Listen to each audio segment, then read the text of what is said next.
Good morning, everyone.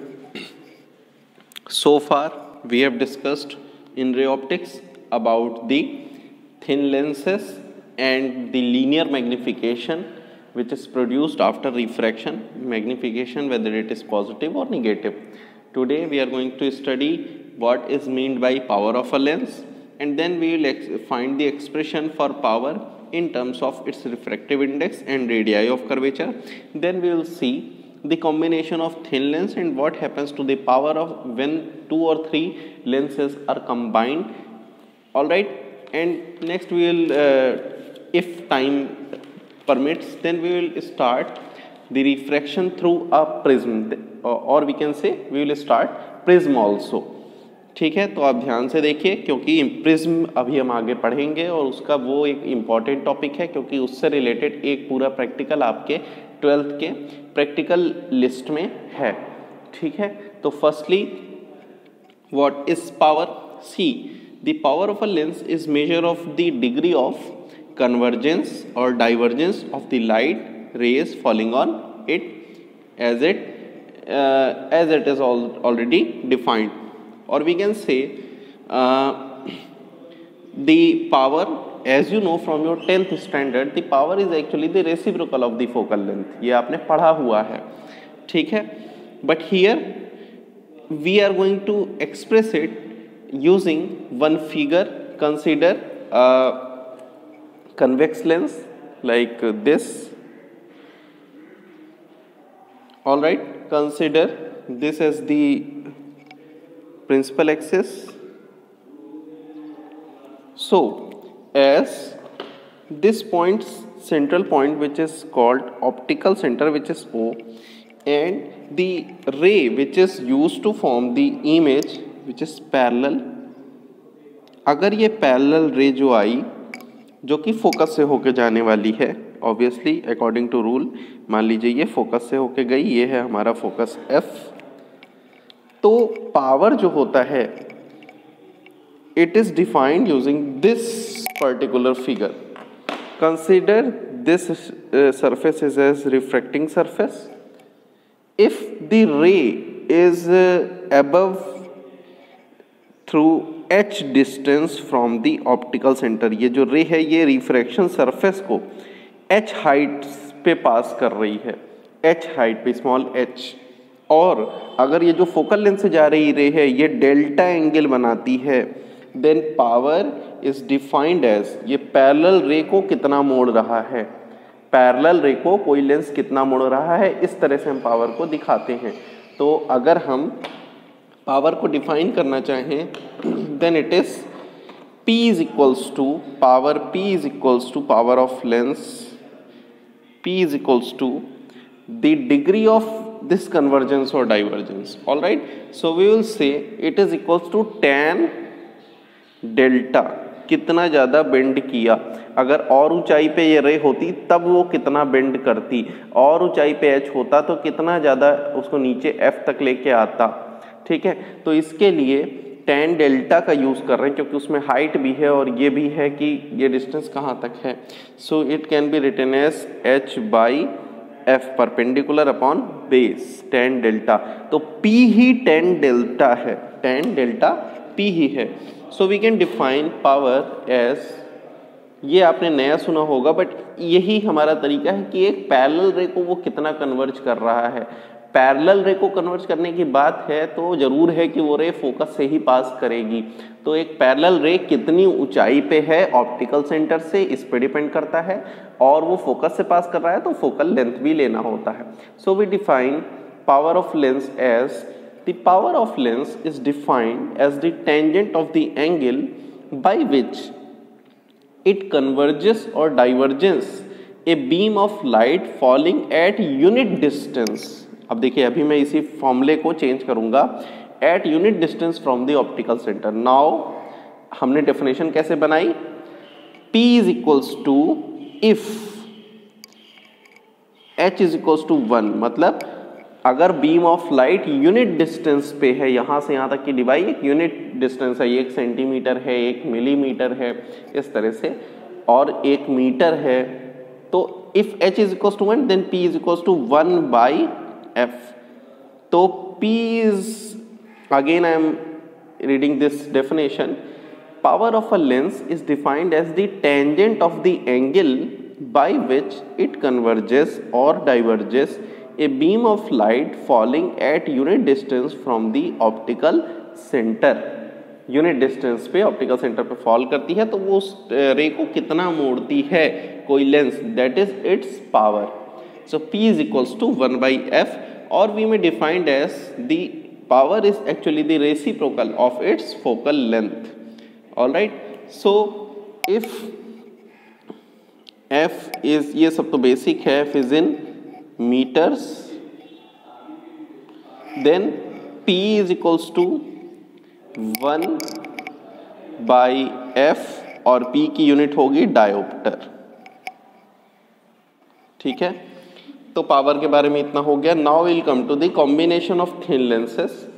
क्या होता है कंबाइन करने में, अगर 2-3 बहुत पतले लेंस को आपस में जोड़ दिया जाए तब क्या होता है, उसको देखते हैं.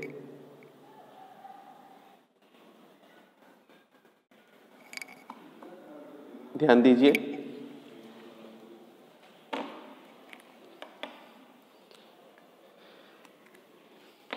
Consider this one figure I am going to make. एक मैंने ये फिगर बनाया, एक कन्वेक्स लेंस है, ये ऑप्टिक एक्सिस है. ध्यान दीजिएगा, C1 सेंटर 1 है. ठीक है, हमने मान लीजिए एक ऐसा ऑब्जेक्ट लिया जो पॉइंट ऑब्जेक्ट है, यहाँ कहीं पे पॉइंट ऑब्जेक्ट वो लिया. यहाँ से अब देखिए, हर लेंस का अपना खुद का एक रिफ्रैक्शन सरफेस होता है. मैंने आपको बताया था थिन लेंस के लिए एक सिंगल सरफेस को मानिएगा, 2 सरफेस से बना हुआ नहीं मानिएगा. ठीक है, तो ये रे यहाँ से यहाँ तक गई. ठीक है, अब मान लीजिए इसकी अपनी कुछ कन्वर्ज करने की क्षमता थी. ठीक है, तो इसने इसको कन्वर्ज किया. ये मैं बना दे रहा हूँ.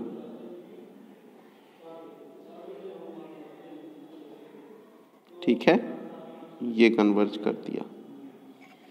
मान लीजिए एक पैरेलल रे गई जो ऑप्टिक एक्सिस प्रिंसिपल एक्सिस के अलॉन्ग गई, तो ये कहीं नहीं रुकेगी, ये सीधे चलती चली जाएगी, है ना, और ये भी इसको यहाँ कट करेगी.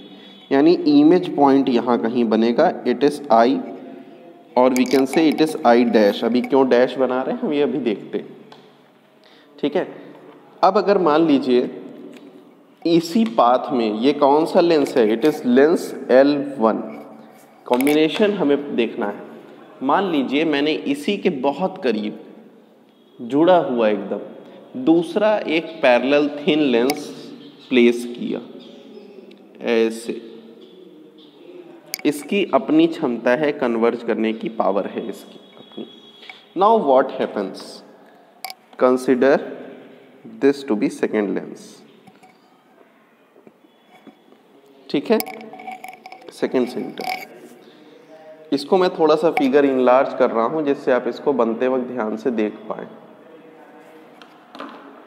देखिए, जब ये रे, ये जो मैंने डॉटेड क्यों बनाया था जबकि मुझे हार्ड बनाना चाहिए था पहली बार, अब आपको समझ में आएगा मैंने डॉटेड क्यों बनाया था. चूंकि ये रे यहाँ से यहाँ तक चलते ही दूसरे लेंस के रिफ्रैक्टिंग सरफेस के पास आ गई. अब यहाँ फर्दर रिफ्रैक्शन होगा, फिर से कन्वर्ज होगी इस सरफेस पे रे, तो और थोड़ा सा कन्वर्ज हो गई और यहाँ से होके पास कर गई. यानी एक्चुअल रे सेकेंड वो आने के बाद कन्वर्ज करी. देखिए थोड़ा सा यहाँ से और ज़्यादा converge. It has reached principal axis here. एक रे हमने और पैरेलल मानी जो कि सीधे चलती चली गई, तो ये वाली रे और ये यहाँ कट करी, तो एक्चुअल में इमेज यहाँ बन रही है. क्लियर हो गया. तो ये हमारे कॉम्बिनेशन से बना हुआ फिगर था. अब इसको हम देखेंगे कि आगे क्या होता है. मैथमेटिकली हम इसको कैसे प्रूव कर सकते हैं, क्या एक्सप्रेशन होगा. सी, how can we define the equivalent focal length of these two and equivalent power of these two combination also.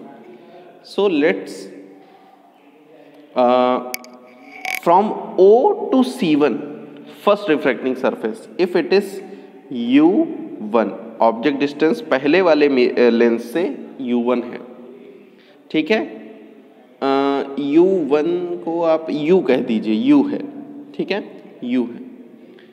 और जो फाइनल इमेज है उसकी डिस्टेंस स्मॉल v है, ठीक है, ऐसा लिख लेते हैं। और पहले वाले की फोकल लेंथ f1 मान लेते हैं, सेकंड की फोकल लेंथ f2, ये आप याद रखिएगा।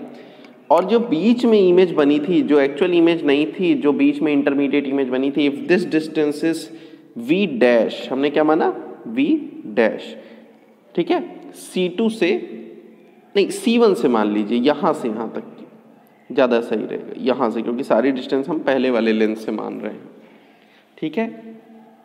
सो चूंकि ये डिस्टेंस दोनों के बीच की बहुत कम है तो बाद में हम एक अप्रोक्सीमेशन ले लेंगे।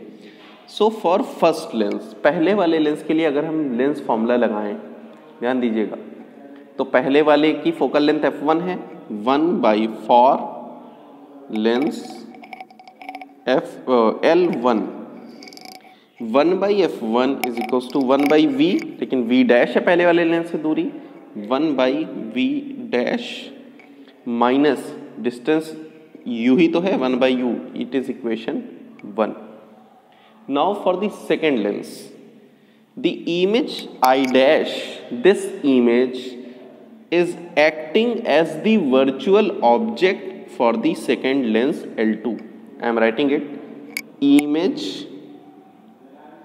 I dash, इसका ब्रैकेट में नाम दे देते हैं intermediate image,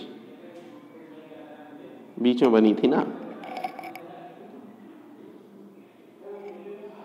acts as virtual object, वो है नहीं, पर सेकंड वाले लेंस को लगता है कि ऑब्जेक्ट कहाँ रखा है, यहाँ, जबकि था कहाँ पे, यहाँ। This image act as the virtual object, object की तरह काम कर रहा है, तो ऑब्जेक्ट डिस्टेंस क्या होगी, u will be equals to, second वाले लेंस के लिए u कितना होगा, जितना यहाँ से और v डैश यहाँ तक की दूरी है। लेकिन देखिए, चूंकि इन दोनों के बीच की लेंथ बहुत कम है, बहुत कम है, तो हम इनके बीच की दूरी को नेग्लिजिबल मानेंगे and we will write it is v dash, ठीक है, v डैश मान लेंगे, जो यहाँ से यहाँ तक की दूरी वही यहाँ से यहाँ तक की दूरी, ठीक है, ऑब्जेक्ट की तरह काम करेगा, किसके लिए, for the second lens. Alright, so according to lens formula 1/f2 will be equals to, image distance क्या है, v है ना, केवल v, ये वाली, और ऑब्जेक्ट डिस्टेंस को अभी अभी मैंने क्या बताया, v डैश रख दो, 1/v dash, it is equation 2। Now combine both, add कर दो 1 और 2 को, 1/f1 इक्वेशन 1 प्लस इक्वेशन 2 कर रहा हूं मैं, प्लस 1/f2, क्या कुछ कट रहा है, देखिए 1/v dash 1/v dash cut जाएगा, it is 1/v minus 1/u. So it is the combined focal length which is 1/v minus 1/u. If combination focal length is, or we can say focal length of combination, focal length, इसको आप equivalent focal length भी कह सकते हैं, is f, अगर f से denote किया है, then we can say 1/f is equals to 1/v minus 1/u, ये होना चाहिए एक्चुअल में, ये होगा, तो 1/f किसके बराबर हुआ, चूंकि 1/v minus 1/u 1/f1 plus 1/f2 के बराबर है, 1/f1 प्लस 1/f2, ये कब है, जब v object distance, image distance है, u ऑब्जेक्ट डिस्टेंस है, ये हमारा डेरिवेशन f के लिए आ गया कॉम्बिनेशन का। यानी कॉम्बिनेशन में की जो कंबाइंड फोकल लेंथ होती है, अगर दो थिन लेंसेस एक दूसरे के करीब इस तरह से प्लेस किए जाएं जैसा फिगर में शोन है, then the equivalent focal length will be written as 1/f1 plus 1/f2, 1 upon of equivalent focal length is equal to 1/f1 plus 1/f2। तो पावर भी तो यही हुआ, so we can say power p is equal to p1 plus p2, और यही अगर multiple focal lens और बहुत सारे लेंसेज को जोड़ा गया होता तो हम लिख सकते थे 1/f is equals to 1/f1, 1/f2 plus 1/f3 and so on and so forth. And similarly, P can be written as P1, P2 plus P3 plus so on and so forth. और अगर power ये अलग type का है तो symbol use हो जाएगा, P की जगह माइनस भी हो जाएगा अगर मान लीजिए उसकी लेंस निगेटिव में है, यानी पावर की पॉजिटिव निगेटिव वैल्यूज के साथ रखा जाएगा इसको. ठीक है, तो ये हो गया हमारा पावर. अब अगर मैं इसी में आपसे पूछूं, इसी में ही एक चीज़ और छूट रहा है, उसको भी शॉर्ट में देख लेते हैं. सबसे नीचे अगर मैग्निफिकेशन की बात मैं आपसे पूछूं कॉम्बिनेशन के, so see when lenses are used in combination each lens magnifies the image found by the preceding lens. हर बार हम नया मैग्निफिकेशन देखेंगे, चाहे वो छोटा करे या बड़ा करे. Hence the total magnification m will be equals to the product of magnifications M1, M2, M3 and so on. यानी हर बार मैग्नीफाई हो रहा है, सो मैग्निफिकेशन विल बी, मान लीजिए पहले वाले से मैग्निफिकेशन M1 है, दूसरे से M2 है, तो मैग्निफिकेशन के केस में एडिशन नहीं होता, मल्टीप्लिकेशन होता है. M2, M3 and so on and so fourth, ये मैग्निफिकेशन का केस होता है. ठीक है, तो ये हो गया थिन लेंस का कॉम्बिनेशन. इस पे कुछ बेसिक फिगर्स का यूज करके न्यूमेरिकल आते हैं. Now we will start prism. So firstly we will study prism by introducing what is prism, किसको कहते हैं, कैसा दिखता है. जनरली आपने 10th क्लास में इसको कहीं ना कहीं देखा होगा लैब में, या इसके बारे में कहीं पहले से थोड़ा बहुत जानते होंगे. तो सबसे पहले तो प्रिज्म होता क्या है. A prism is a wedge shaped portion. A prism is a wedge shaped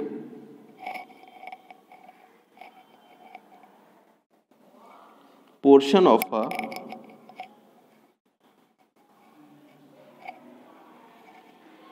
transparent refracting medium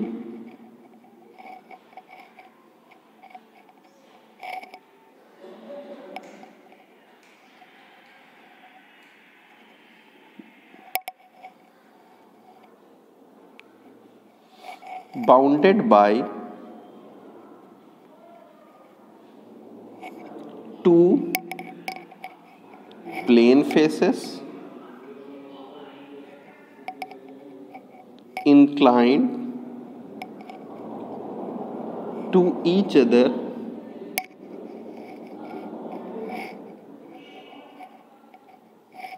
at a certain angle.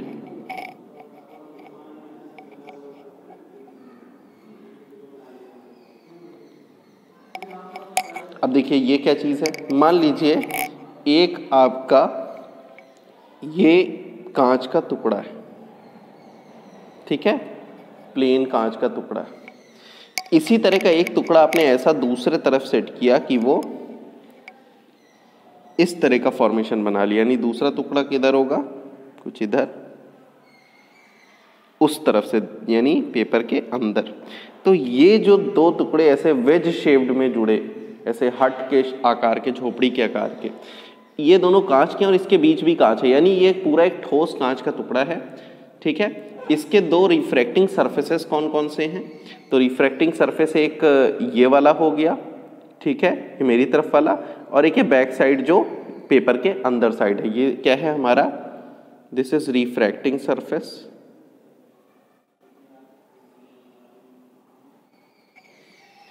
ये जो एंगल, जिस एंगल पे ये दोनों एक दूसरे पे इंक्लाइंड हैं, ये एंगल बहुत इंपॉर्टेंट है. इसको एंगल ऑफ प्रिज्म या वर्टेक्स एंगल कहते हैं.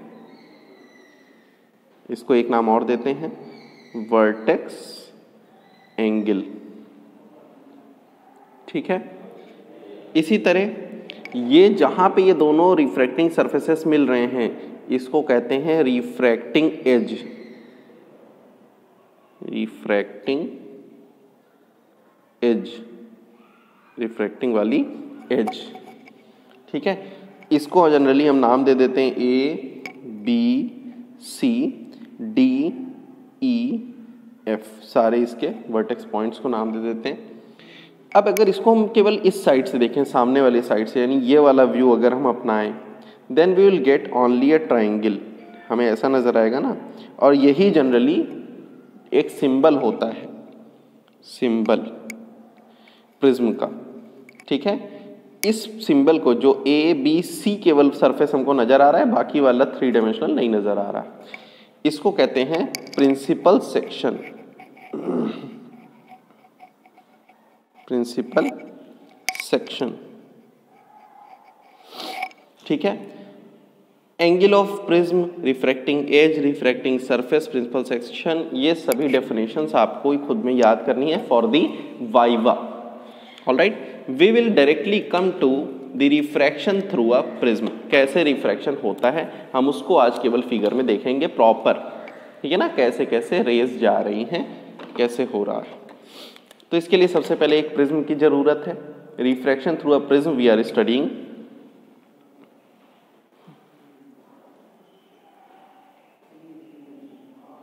केवल फिगर फॉर्मेशन ध्यान से देखिए। This is what, this is a symbol of prism. आप ये ध्यान दीजिएगा कि ये 2 डायमेंशनल नहीं है, जो ऐसा मैंने पहले वेज शेप बनाया, इसका ये वाला एक सरफेस है, एक ये सरफेस है, ये पूरा सरफेस है, ये कोई लाइन नहीं है। यहाँ से रेस को इंटर कराते हैं और यहाँ से रिफ्लेक्शन बाहर होता है, ठीक है। तो अब हम इसमें रेस के बारे में स्टडी करने से पहले कुछ जान लें कि ये इसका क्या है। मैंने आपको बताया था ये क्या है, it is angle of prism. क्या है ये, एंगल ऑफ प्रिज्म, इसको बेस कहते हैं BC, ठीक है। ये 2 रिफ्रैक्टिंग सरफेसेस। अब देखिए कोई रे जब एक किसी एंगल पे, देखिए इधर से मैंने एक रे ऐसे इंसर्ट करी इस सरफेस पे, तो सबसे पहले we need angle of incidence. Angle of incidence निकालने के लिए इसी पॉइंट से पास होता हुआ एक नॉर्मल उस सरफेस पे बना लीजिए, नॉर्मल बना लिया, समझ रहे हैं ना। Then we will get angle of incidence I. We have got this angle of incidence I. Name this ray as P and this point as Q, so it is ray PQ. Now this time अगर ये रे रोकी ना गई होती, refraction ना हुआ होता, तो इस रे का एक्चुअल पाथ क्या रहा होता, ये रहा होता एक्चुअल पाथ सीधे। मैं इसको थोड़ा सा डार्क बना दूं,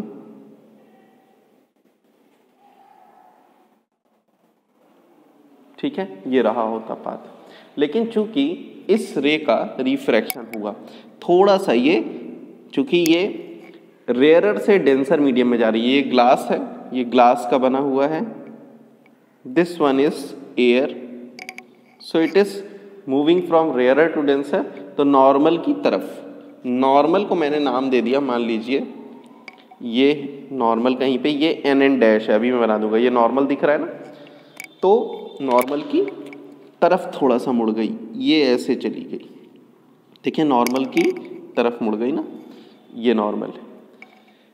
नाउ एट दिस रे, एट दिस सरफेस, दिस रे मीट्स एट पॉइंट R। मान लीजिए यहाँ Q पॉइंट पे मिल रही थी, if this meets eight R point, तो अब यहाँ पे क्या है, फिर से नॉर्मल बनाना है, सरफेस का नॉर्मल कुछ ऐसा होगा, ये हो गया नॉर्मल, है ना। नाउ दिस टाइम द रे is moving, consider the refraction angle from first surface, ये रिफ्रैक्शन एंगल है ना, ये R है, और सेकंड सरफेस पे इस एंगल को मैंने नाम दे दिया R डैश। क्या नाम दे दिया, R डैश। तो R डैश इस सरफेस के लिए इंसिडेंस एंगल का काम करेगा, इंसिडेंस एंगल का। तो रिफ्रैक्शन एंगल इससे बड़ा होगा क्योंकि डेंसर से रेयरर में जा रही है, रे नॉर्मल से दूर हटेगी, तो नॉर्मल से रे दूर हट जाती है, ये दूर हट जाती है नॉर्मल से, ठीक है, दूर हट गई। अब इस रे को मैंने नाम दे दिया S। So PQRS is our total ray. Now this ray is called, which is incident, this is called incident ray, and this ray which is formed is called emergent ray, ठीक है। अब देखिए एक्चुअल में हमारी रे का path ये वाला था, ठीक है, this was our original path, और फाइनल पाथ जो निकला बाहर रे का वो ये वाला था। अगर मैं फाइनल पाथ को पीछे एक्सटेंड करूं then we will get this line, कुछ ऐसी नजर आएगी। यानी फाइनल और इनिशियल पाथ के बीच में ये एंगल फॉर्म हो रहा है, ध्यान दीजिएगा। फाइनल रे और इनिशियल रे, सबसे इंसिडेंट रे और इमरजेंट रे के बीच में कौन सा एंगल फॉर्म हो रहा है, ये बड़ा वाला। इसको मुझे छोटा बनाना चाहिए था लेकिन मैंने इसको बड़ा सिंबल बनाया ताकि आप इसको देख पाएं, ठीक है। This angle is denoted by delta and this angle is called angle of deviation. I am writing it with black, angle